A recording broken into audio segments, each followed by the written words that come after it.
Elisabeth Grimm is 51 years old, and her hair is peppered with grey.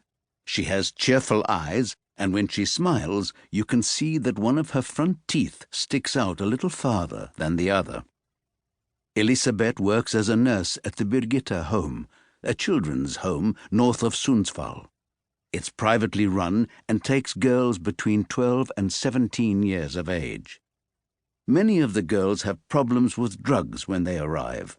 Almost all have a history of self-harm and eating disorders, and several of them are very violent. For them, there aren't really any alternatives to group homes with alarmed doors, barred windows, and airlocks. The next step is usually adult prison and compulsory psychiatric care.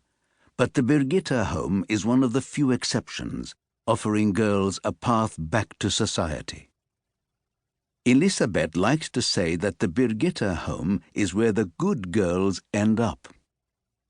She picks up the last piece of dark chocolate, puts it in her mouth, and feels its blend of sweetness and bitterness tingle under her tongue. Slowly, her shoulders start to relax. It's been a difficult evening, even though the day started so well. Lessons in the morning and swimming in the lake after lunch. After dinner, the housekeeper went home, leaving Elisabeth on her own. The number of night staff was cut 4 months after the Blanchford Holding Company bought the place. The residents had been allowed to watch television until 10. She had spent the evening in the nurse's office and was trying to catch up with her logs when she heard angry shouting.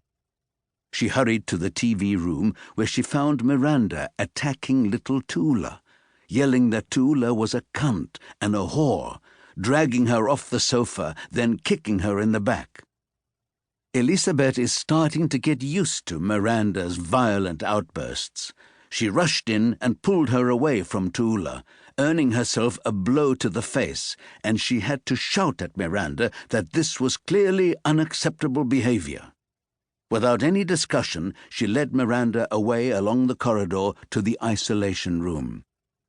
Elisabeth said goodnight, but Miranda didn't answer. She just sat on the bed, staring at the floor, and smiled to herself when Elisabeth closed and locked the door. The newest girl, Vicky Bennet, was booked for an evening conversation, but there was no time because of the trouble with Miranda and Tula. Vicky tentatively pointed out that it was her turn and got upset when she was told it would have to be postponed. She smashed a cup, then slashed her stomach and wrists with one of the fragments. When Elisabeth came in, Vicky was sitting with her hands in front of her face, blood running down her arms. Elisabeth cleaned the cuts, which turned out to be superficial, put gauze on her stomach and bandaged her wrists, then sat and comforted her until she saw a little smile.